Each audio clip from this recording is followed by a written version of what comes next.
guys. Si Sunny, si ate guys. Hindi masyado nakatulog. Pareho kami. Para tulog manok. Tulog manok. Kasi pag dumaan yung sasakyan, Oo, marinig mo. parang nakakatakot eh. Di ba, nagising ka kagabi nun? Oo, yun nga. Alimpungatan siguro ako. Sabi ko, ano yun? Oo, parang lumindol ba? Parang ganun. Guys, tingnan mo yung bulaklak, ang ganda. Ito Parang si kasi Mama. naginip ako. Sabi ko, ano yun? Si Mama Basyon. Nagulat nga ako. Nasaan yung gano'n mo doon? Nasa bag nga. Saan ba? Sa bag ko malaki. Wala doon. Bulaklak. Guys, ang ganda guys. Oh, mga bulaklak guys. Hindi picture ma, video yun ma. Kikita to sa TV. Kaya, magsalita nga ma. Sabihin mo. Sino ba bang? Ayun, sa Wandak. Sabihin mo, kausapin mo sa Wandak ma. Kausapin mo kay... Nandiyan si Nicole? Hindi, kausapin mo kay pakita ko ni Nicole. Sige naman. Ah. Kausapin mo ma.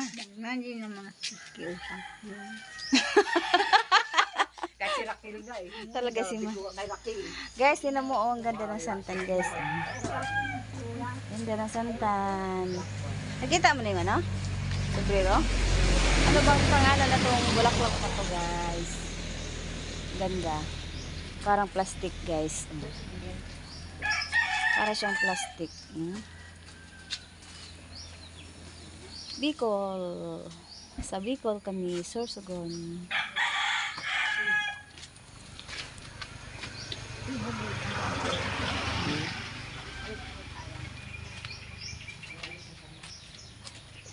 Di ba ka na kayo? Gusto mo ba? Ay, ito ko si Puto.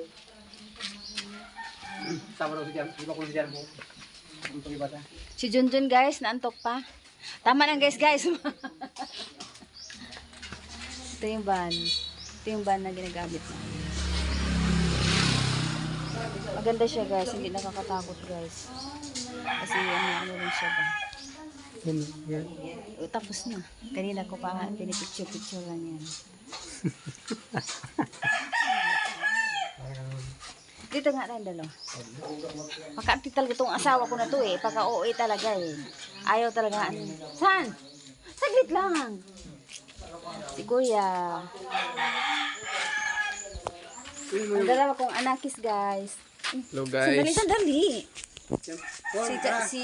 Si Limuel, guys. We are here at Sige, magsalita kayo. Besong. Palungpong. Di ba naman si Jan po? Babay na nak. Babay ka. Teka muna. Ilabas ko muna. Bye.